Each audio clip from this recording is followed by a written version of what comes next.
Hello, hello. My name is Kirsten. I am many things. I am first an immigrant. I am from the United States. I have been living in Spain for 6 years now, almost seven. And I'm also a freelance writer. I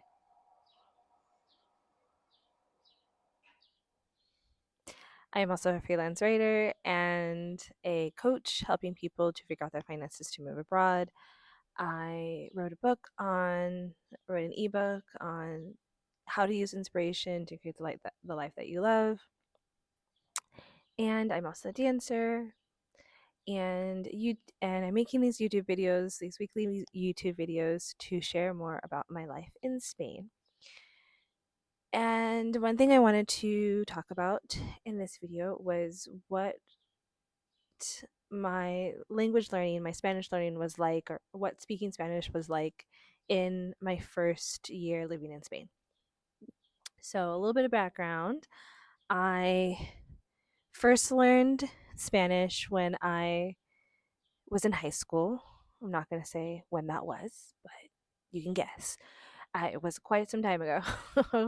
And if I could go back in time, like there's always that question, like if you could go back in time and tell yourself or give yourself one piece of advice, what would it be?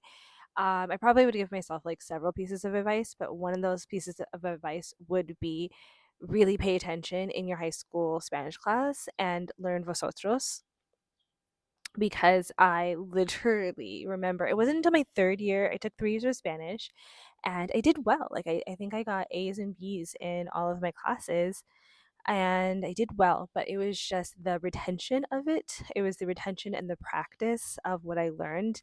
And I think that a lot of school structures are very set up to like, they force you to remember and memorize things for the test, and then once you have the test, you like forget it, and language is something definitely that you have to constantly keep using, and if you don't, then you lose it. So that is what happened to me.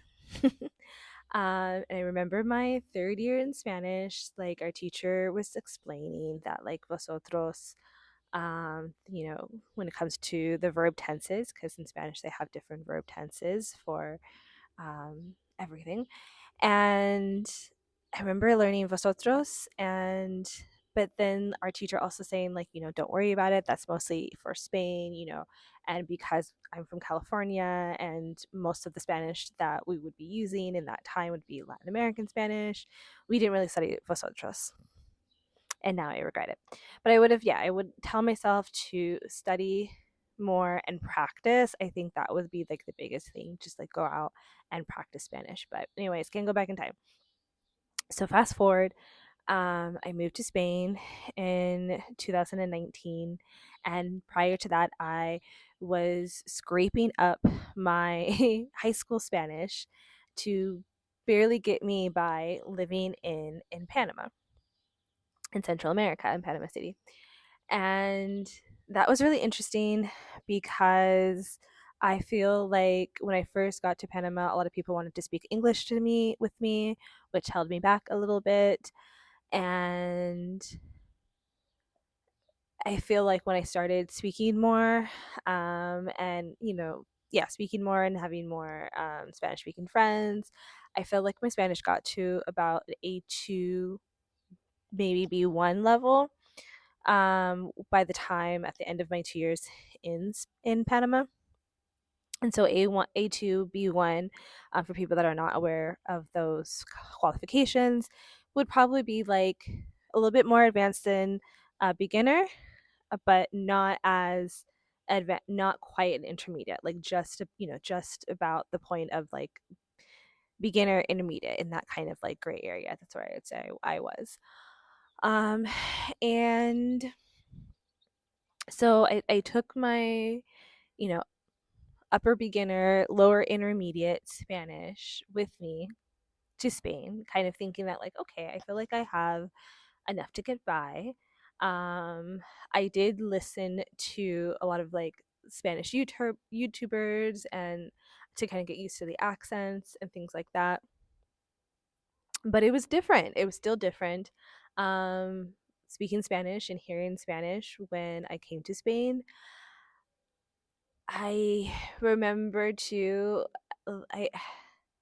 I remember too having this moment in Panama, and I think maybe it translated, maybe when I came to Spain. I remember having this moment when I was there was a house lady that where I lived. I lived on a hostel when I was in Panama, and there was a lady that would come to like clean the rooms occasionally, and she was Panamanian, so I always spoke Spanish with her.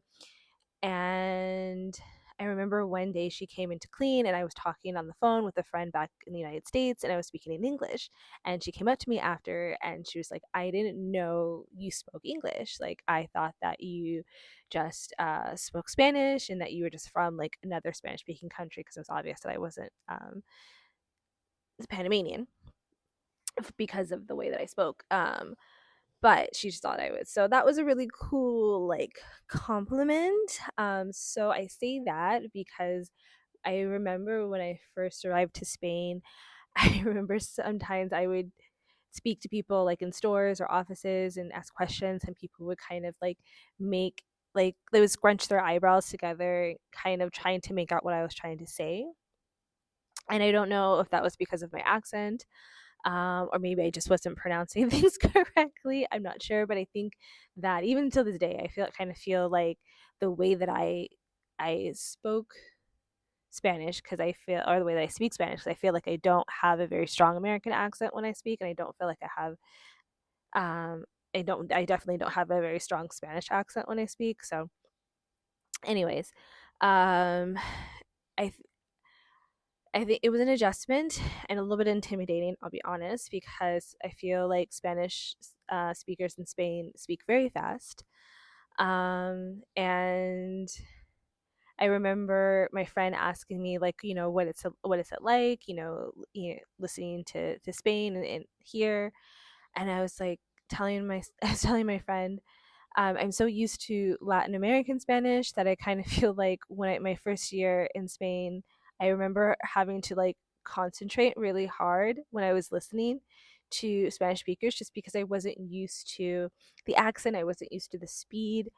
But things started getting better, things got easier. The more that I put myself out there, I started going to language exchanges. I started making sure that when I was with groups of friends that were both English and Spanish speakers, that we did spend a good amount of time speaking Spanish. I feel like that, like just kind of putting myself out there, and I also like took a Spanish course, not just to learn the language, but also to like learn more about the culture. I did like an online course during the pandemic, so perfect, opportunity. And I feel like that helped me to become a little bit more confident with my Spanish. So I feel like by the end of my first year in Spain, I definitely was adjusting to the new words, different vocabulary words in Spain versus in Latin America. And I felt a little bit more confident.